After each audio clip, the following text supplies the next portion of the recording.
All right, book club, book club, book club. I said we were going to do 3 books. We did 3 books. We did Dark Psychology. I loaded that up. We did the Tantra. And I loaded some of that up on TikTok for y'all to go see. And also on Patreon because it's, you know, that the Tantric S3X, okay? And now we got these, the Blackman's Guide to Understanding the Black Woman, and read it before she does. And we got the Black Woman Guide to Understanding the Black Man. All right, so we're going to be in these books here, and that is our third. We're doing 3 books at once, and we will definitely go into next month in October in these books. I will put this on, this will stay on YouTube where most people are, not in my Patreon. So this will be for YouTube book club. I will have it in my playlist. Okay, so make sure y'all go to my playlist and you can see all the books we've already did. Actually, I pulled this one back out today. So it's back in circulation. You're a badass at making money. So this one was on my mind this morning when I woke up. So my subconscious was talking to me with this book, and I said, oh, okay, time to get You a Badass at Making Money back out.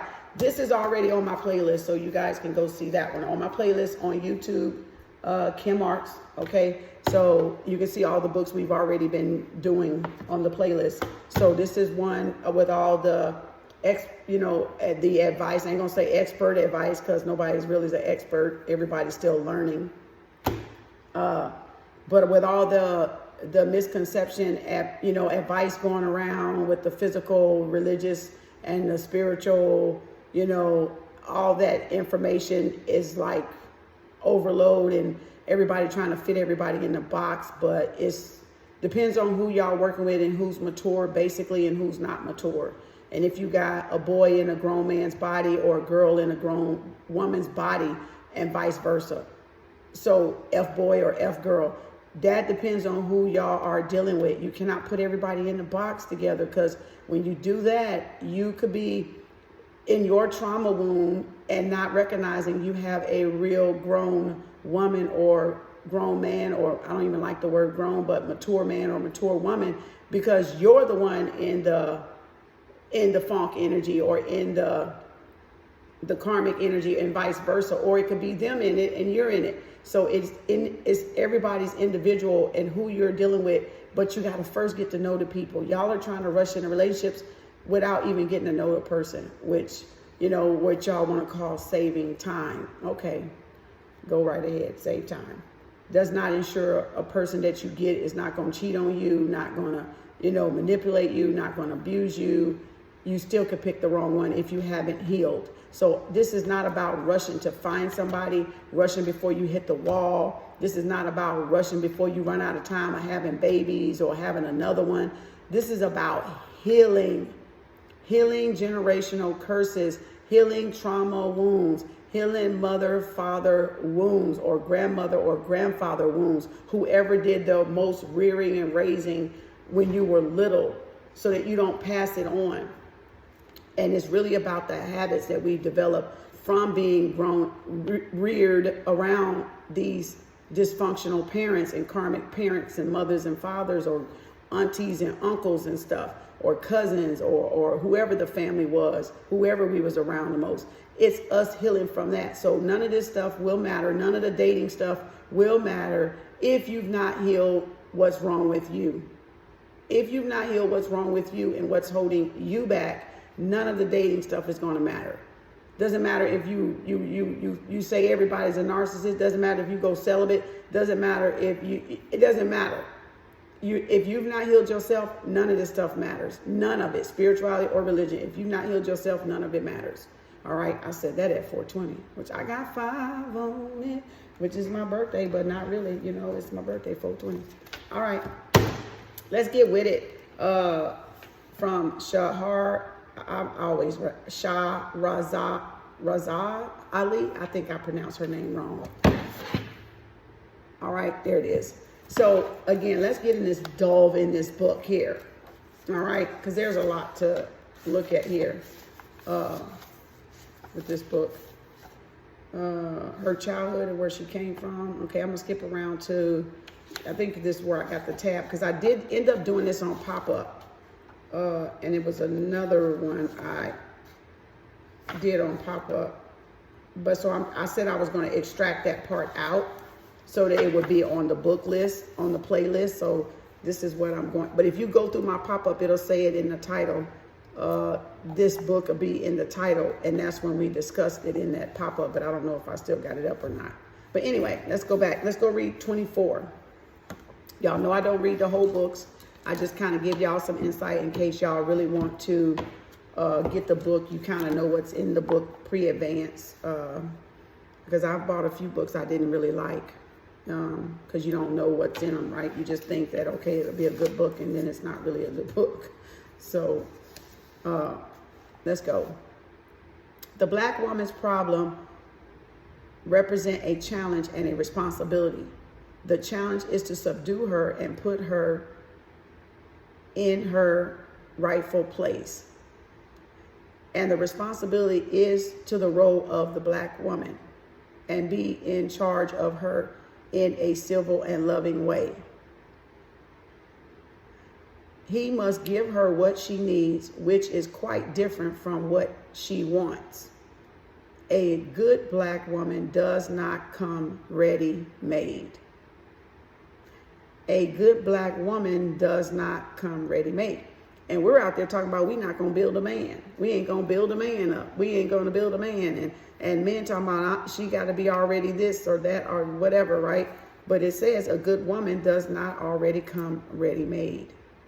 The following hints are signs that a Black woman will possibly make a good wife to a Black man. It said possibly. So, number one, this is 23 things. Take it out, resonate, process of elimination. And nobody's saying it's y'all. Nobody's saying it's every Black woman. It said possibly. All right. This is ways that help the Black man identify if a woman will be a good, wife for him or helpmate to him. All right. If you're not it, that's you. You don't have to agree with the damn book. All right. Just keep an open mind with these books. Number one, she is attentive and a good listener. She enjoys going partying, but has an equal good time at home. She will have a strong spiritual commitment that helps her distinguish between right and wrong. You got to have a moral compass. You got to have ethicals. You got to have morals, a moral compass that says, no, I shouldn't do that. No, I shouldn't. That's not right. Da, da, da, da, da. Some people don't have a conscience. Some people don't, be convicted, She will be partially modest in her style of dress. She will like babies and children and include them in her life. That was number 4 and 5. Number 6, she enjoys cooking and preparing special meals or treats for the Black man. She will respect her parents, his parents, and older people. She has good personal hygiene. She does not wear a ton of makeup. She is proud of her man and claims him no matter who is present. So you don't go around belittling your man in front of others. Okay, you're proud no matter what. You handle that stuff behind doors when you get back home. But in public, you never belittle. She keeps her house at least halfway clean. At least halfway clean. She is not a flagrant flagrant spender and almost manages her money.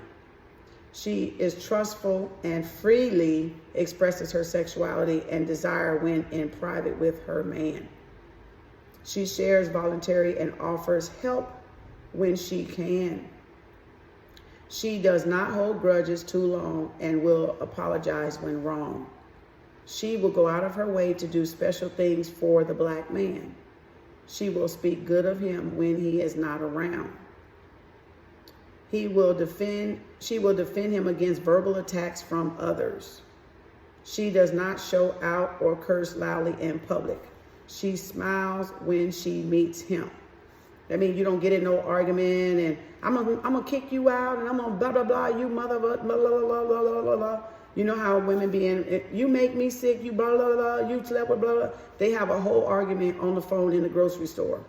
Like you can know somebody did something because they just going through the damn store or wherever they at and it is loud and it's an argument on the phone or they're arguing in public.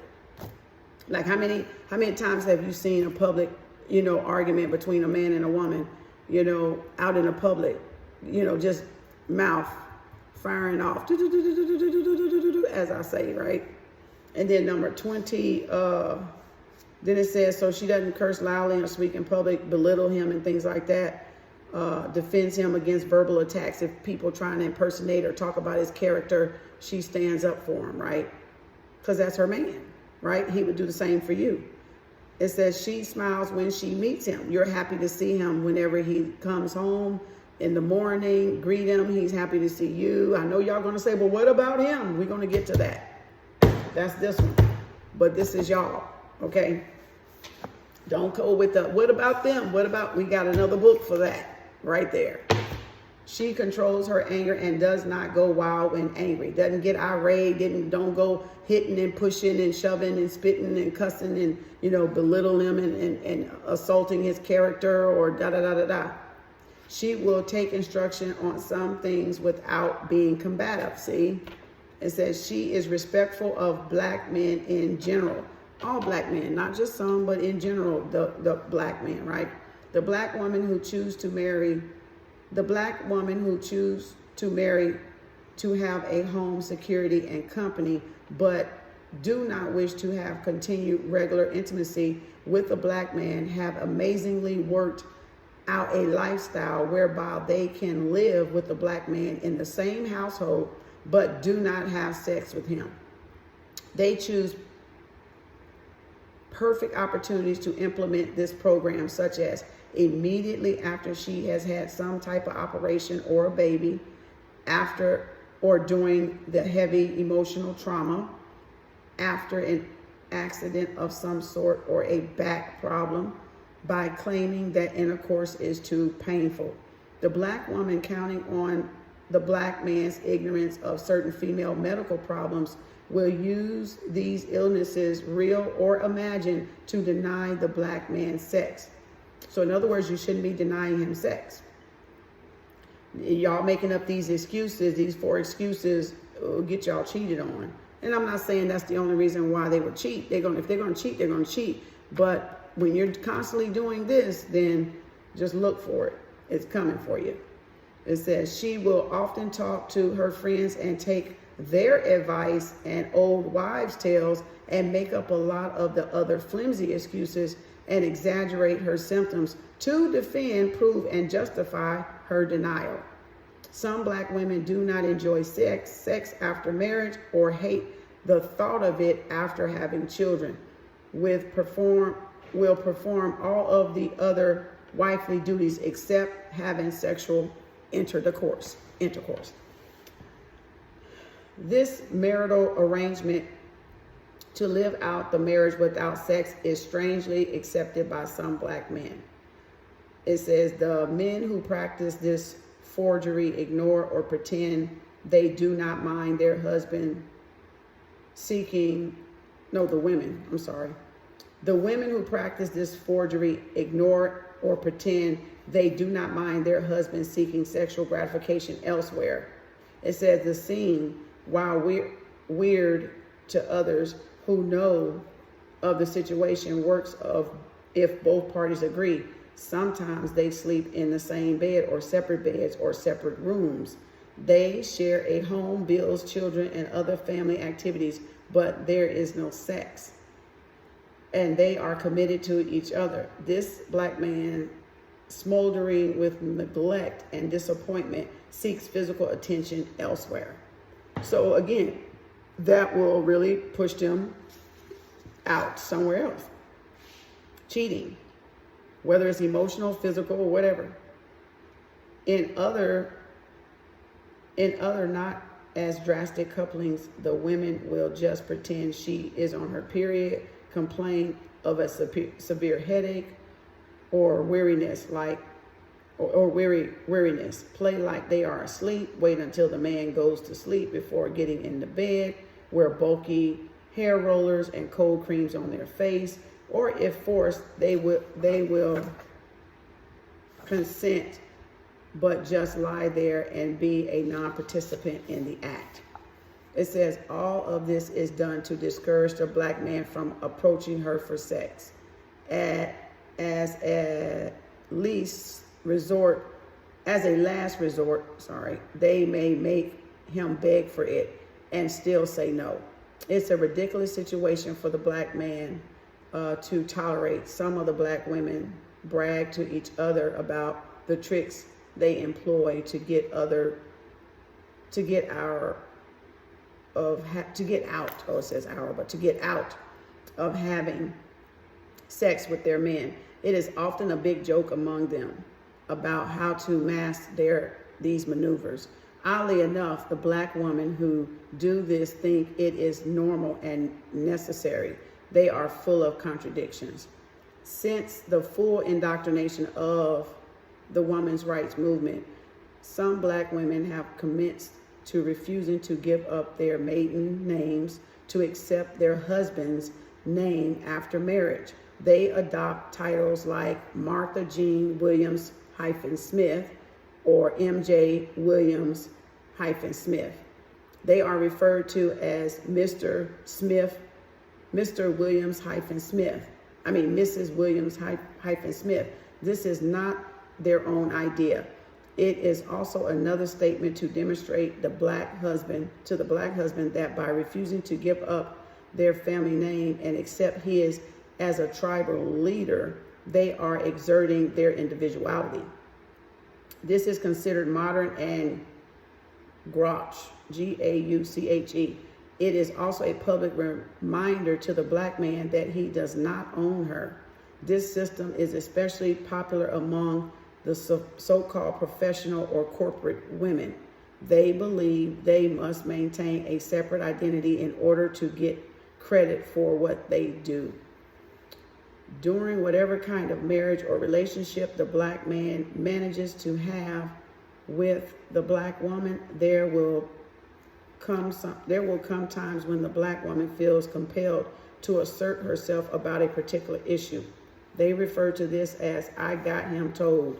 Black women admire and congratulate each other when they get the black man told. It usually comes in the midst of one of those "I am sick and tired of your bullshit" conversations. Many times the black women will listen to other women's renditions of getting the black man told and then go home and try it out on their own husband/man.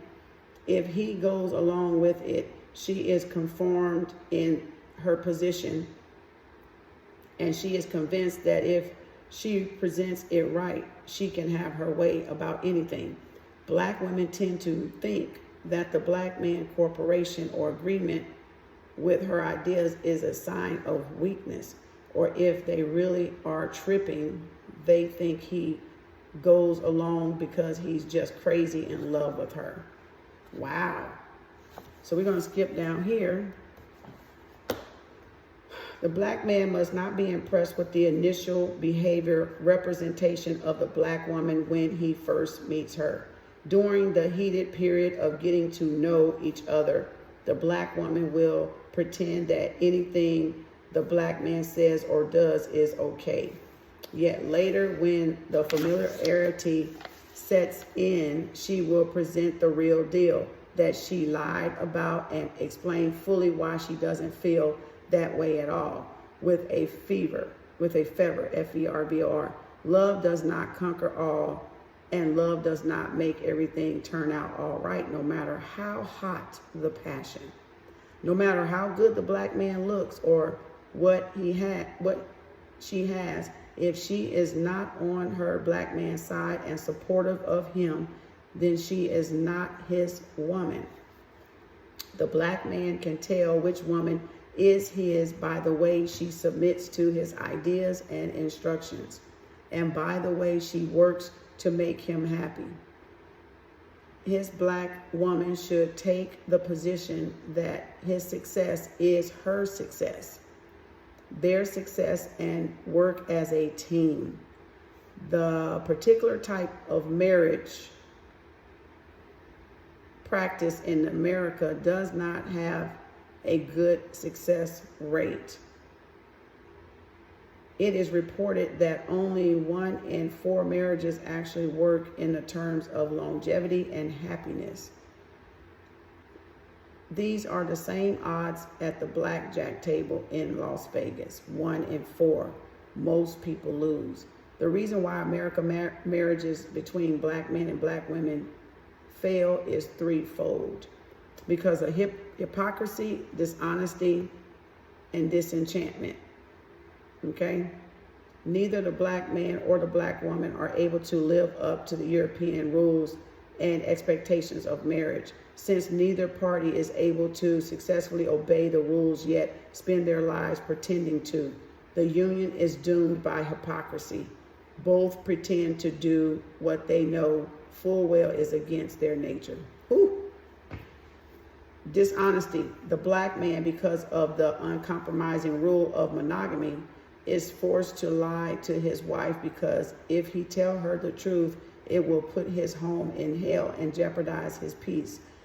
His dishonesty is rooted in his not wanting to admit publicly that he cannot and will not play the marital agreement by the current rules.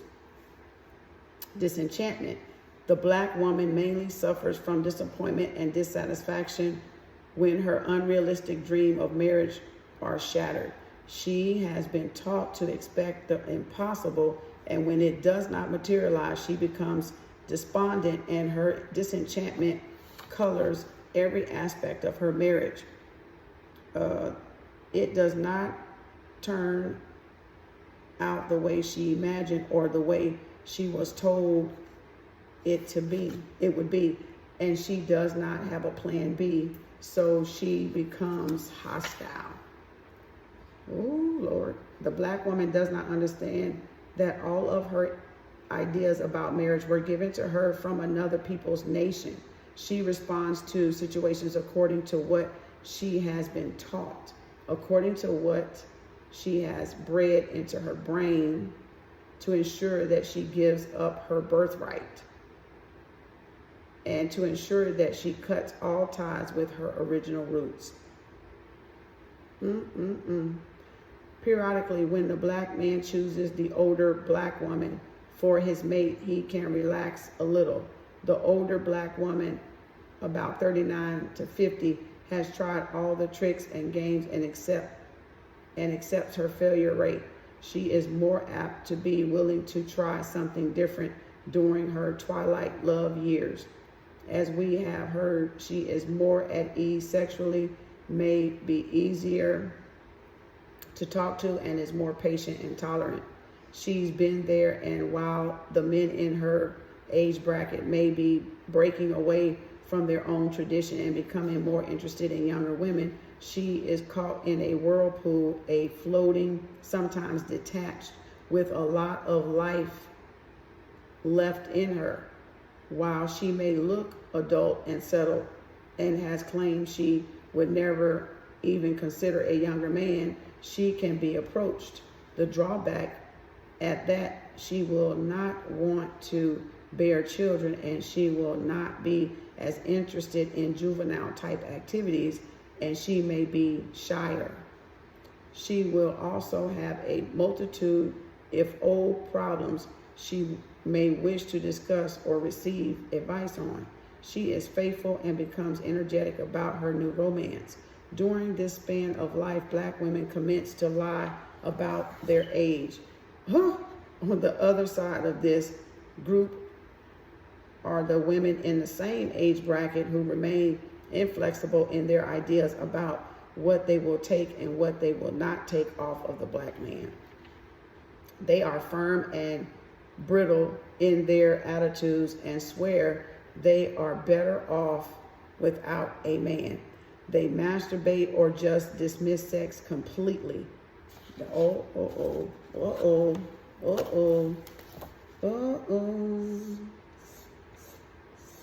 It says this alone makes them bitter and hostile. Many of them take good care of themselves and spend their time with children and grandchildren, their jobs, short trips, clubs, or political affiliates. It says they might return to school, take up a hobby, or become submerged in church activities. She is considered by those who don't have to live with her as a nice woman. It says a decent woman. She may also drink alcohol or do volunteer work to fill out her time.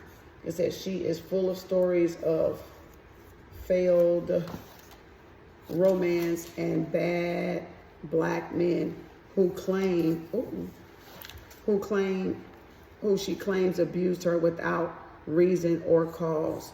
She believes herself innocent, which I've said is no one person did it all. So I don't even buy that. That was bullshit from a lot of people's mouths. It takes two to be in a relationship. You wasn't in that relationship by yourself, honey. Hunte, as y'all like to say, hunte. So there is no way you can be innocent. Like they're lying to themselves. I agree with that part. Because you have to own your damn part in a fucked up relationship you got in and you chose to be in. And you chose to stay in. So it was some of your fault. Whether y'all don't want to admit it or not. She was telling the truth on that one. The older, more mature black women may do several things as a last attempt to hold on to her fading youth and beauty. She may wear heavier, She may wear heavier makeup, have breast or facial augmentation, plastic surgery, or silicone to improve her body form. And sadly, sometimes she tries to wear youthful looking styles of clothes. Whatever the young people are wearing, she may try to wear it too. She will also try to fix her hair in a more younger looking style and reveal more of her body with low cut tops, shorter skirts, mid drift blouses, low in the back and front dresses, high heels, shorts, mini dresses, and the like. Woo! Well, you make me wanna shout. Wow. Yeah, I've seen that. I've definitely seen that. It is not hard to recognize this type of black woman at the disco or in bars. She is easily noticeable and generally commented on by onlookers with compliments like, look at that old broad trying to be young, or she's trying to hold on, or she ought to be ashamed of herself, and rightfully so, she should. Of course, the others more crass comments are made that do not need to be repeated here.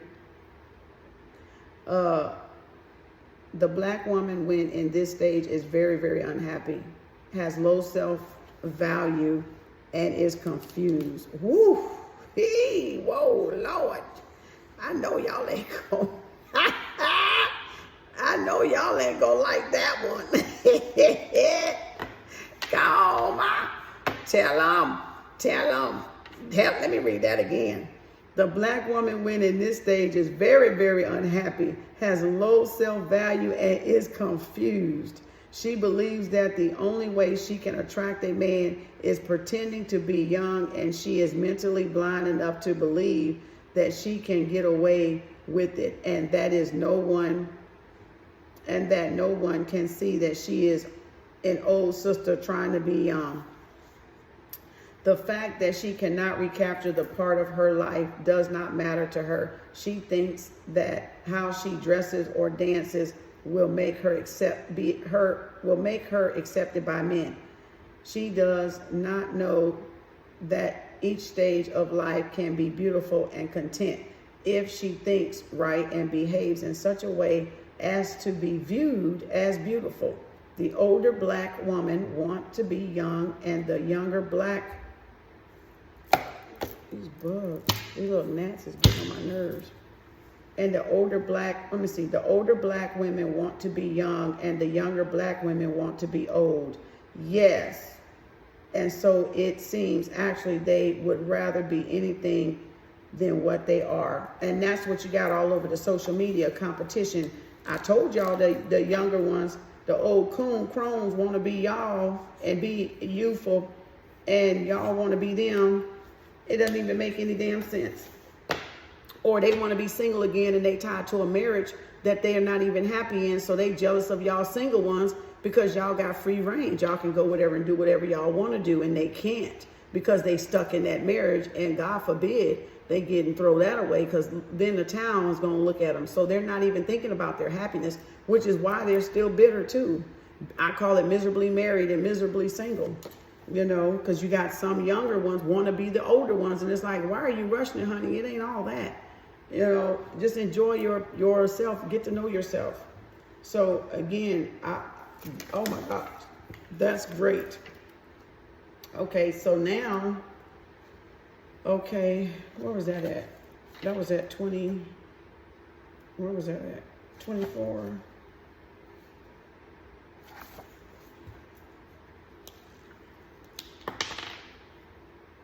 It was gonna be up in here somewhere. Man. I'm gonna stop it on this one. Because I know y'all don't want these to be too long. Okay, I'm gonna stop it on this one because I want to get to this other book here. I want to get to the other one. I want to do both of them at the same time because I know y'all like to rabble back and forth. Okay. Okay. So I have some here that I read. And this is the Black Woman's Guide to Understanding the Black Man. Same author. All right. I don't think I want to do the introductory, even though I did. Did I? Okay, I will. This introductory had a lot that I underlined in when I did that. Let me read this. I guess I will kind of skim wherever I read it. Okay.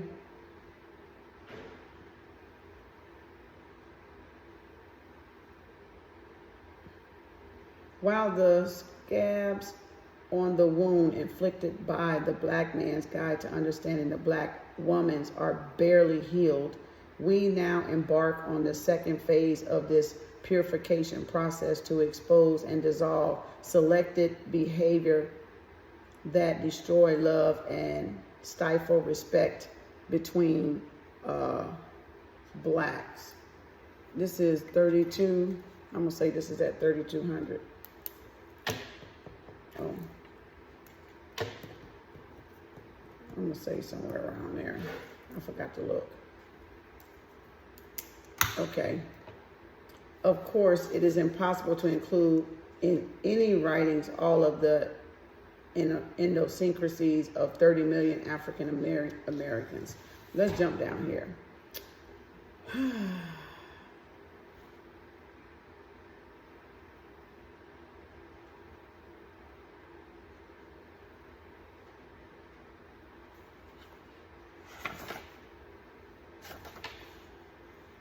It is extremely important for the reader to understand clearly that the sole purpose of this study is to continue to examine the underlying cause of animosity between the Black man and the Black woman. It is not an attempt to insult or publicly ridicule the Black man, nor should it be dismissed as superficial or typical male bashing. Recent experience has proven that confronting brutal truths about personal motivation is painfully embarrassing and usually met with gross denial. Many of the segments in this book contain information that appear in rival or contradict data represent the Black Man's Guide to Understanding the Black Woman. This is done intentionally to reveal concurrent opposing behaviors between Black men and Black women, which ironically accelerate the demise of the already fragile union. Okay? As a head of the Black nation in America, whether he admits it or not, the Black man is solely responsible for any liabilities existing among Black women and Black children. Reportedly, the Black man has never taken proper charge of his own life, the life of his woman or his children.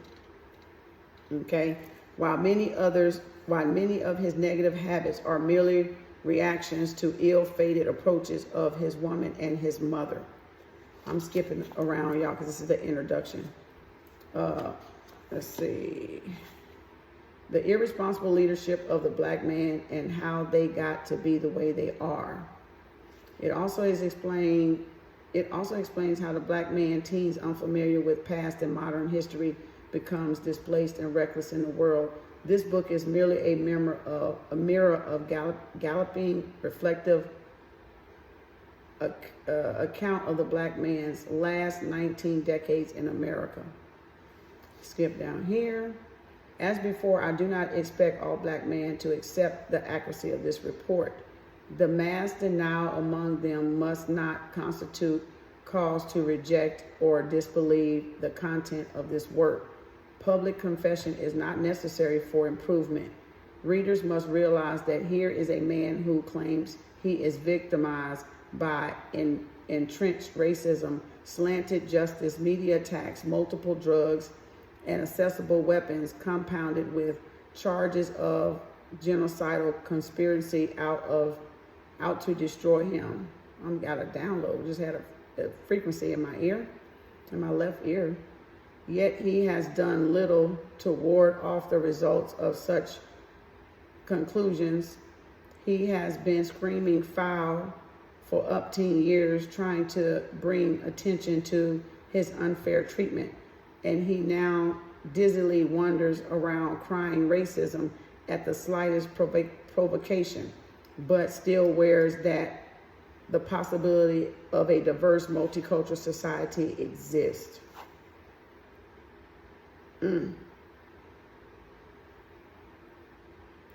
Hopefully, every black man will read this text and voluntarily place his nose to the grindstone of reconciliation with his manhood and proper evaluation of his political dreams. He must commit to save himself at any cost, with minimum tears and moderate ego damage. False pride and stubbornness have no place when one is contending for self-perseverance. And yes, the effects of slavery still rank as number one in the dismemberment of the black home and displacement of the black man. But the number two problem stems from the contributory neglect of an internal nature that takes the form of a disunity, distrust, and bad choices. Tragically, the number one problem cannot be reversed, but number two can be repaired. This is not shifting the burden, just smoothing it out a little to make it more manageable for correction. Black man, I have faith in you. Wow, that's beautiful. I like that one. So let's get on here. We're going to skip to Malou here.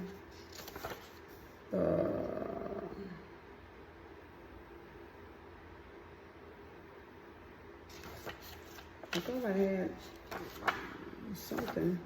Maybe it was over here.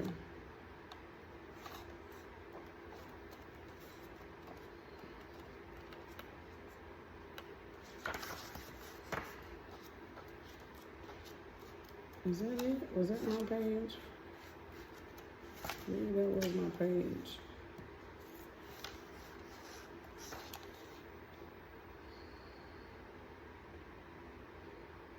Okay.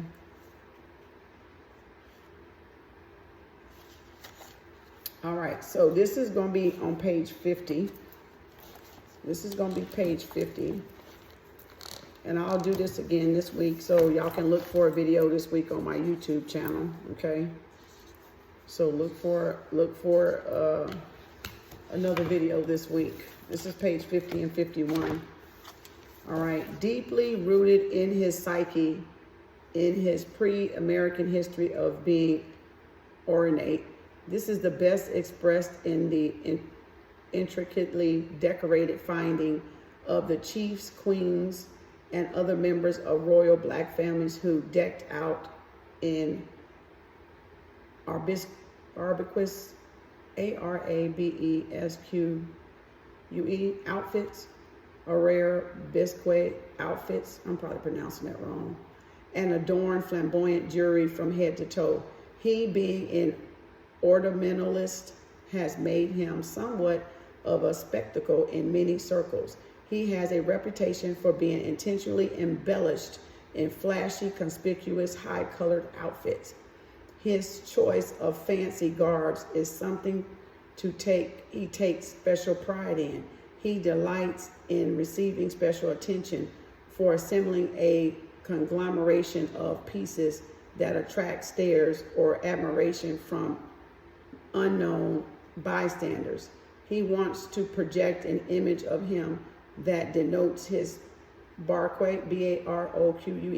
expert taste and ability to organize a look of exceptional good taste on wardrobe selection.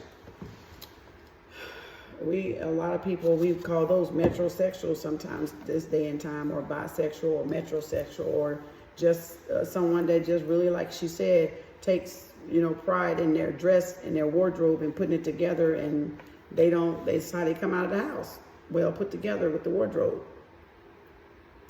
It says his use of symbols has thrived throughout his existence. As he lost contact with more and more attachment to his past, he came to rely almost exclusively on outside means to convey his identity. So that's why he's flashy, is because he had to rely on outside means, like the way he dressed, his physical appearance, to get that attention that he needed or that he wanted. Wow. They do believe that clothes indeed create power.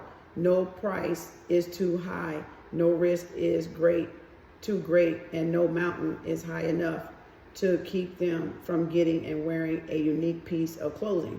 Like, Steve Harvey did the tailor suits, so that puts them in a competitive mode with other men who can dress the goodest, who can look the well, put the cleanest. And just like church, it becomes a fashion show. Whose shoes match the suit, and Stacey Adams, and and all that, and the women with the hats and the dresses and the stuff like that, and the makeup and the hair. It's just a big fashion show to me. It's my personal opinion on it. But I get exactly what she's saying. It says it also got extra notice from women who admire such garnishness. In all mammals, the males who are the most fanciest, plumbed, or uniquely endowed receive the most attention from the female population. It says the black man is a natural show-off, and he does it very well naturally.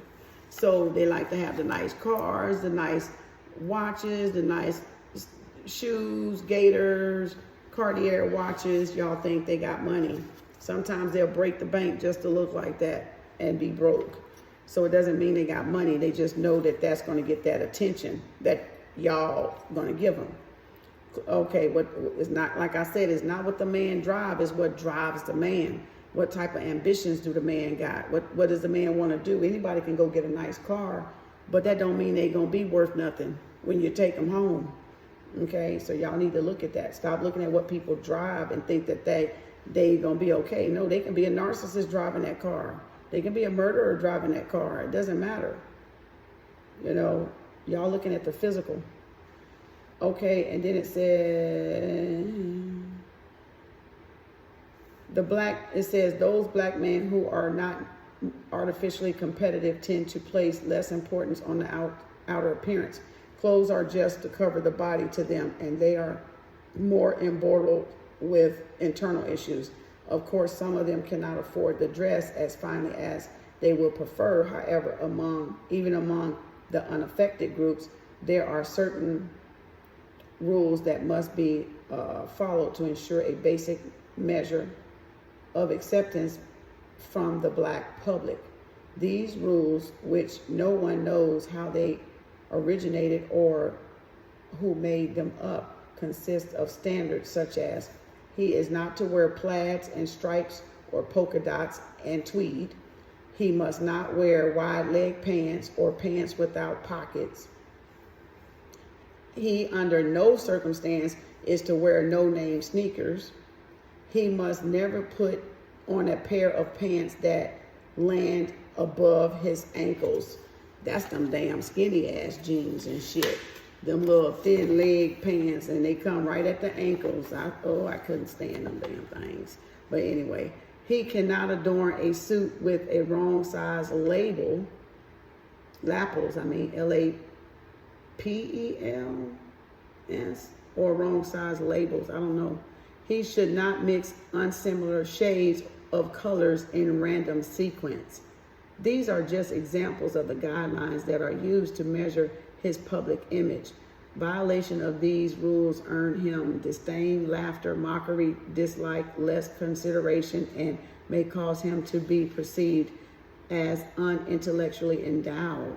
It can prevent him from gaining the attention of a woman, implied that he has no style.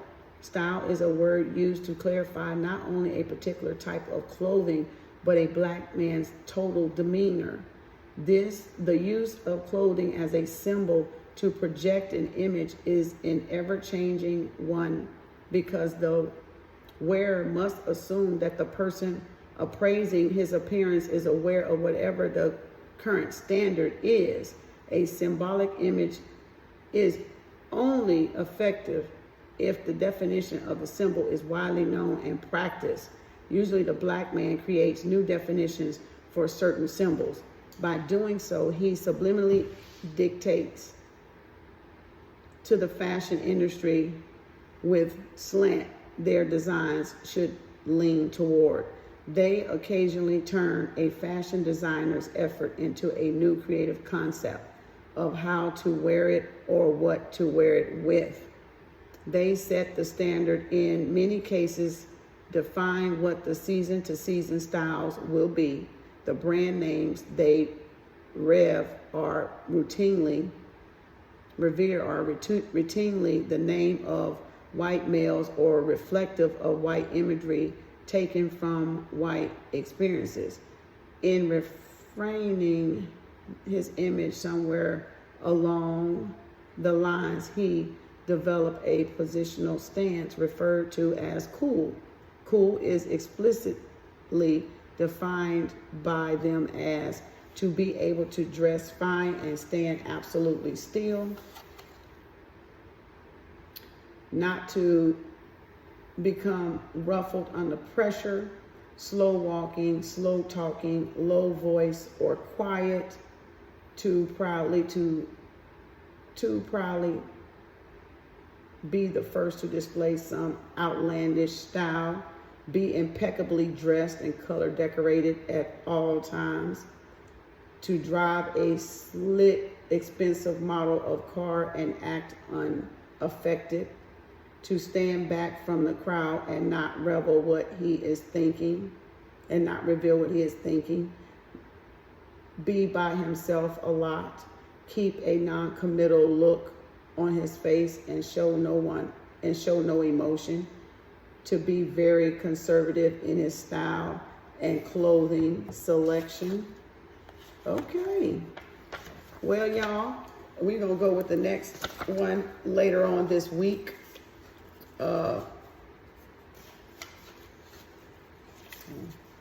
We're gonna go with the next few pages. That is the continuation.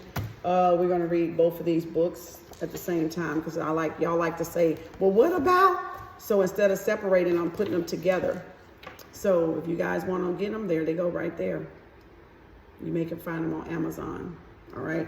So Black Man and Black Woman, we're going to touch base on this guide going into October, because we are in Libra season, and this is about balance of the divine feminine and divine masculine energy. So we're going to take this time and do these two books right here together, so you guys can regroup and refocus and get back to love and money is tantra, get back to the yin yang, get back to the reciprocation, get off of all the other nonsense and rhetoric that's going on out there that is separating the black family. Okay, so this is what we're going to do for Libra season, these two books right here. So again, thank y'all, appreciate it, hope y'all like it. You will find it in my playlist along with some others. So if you guys want to tune in, we're going to hit some more of this book this week. So stay tuned. Make sure you like and subscribe and hit that bell button. And tell me what you think as far as what we already went over. I would love to hear from you. Peace.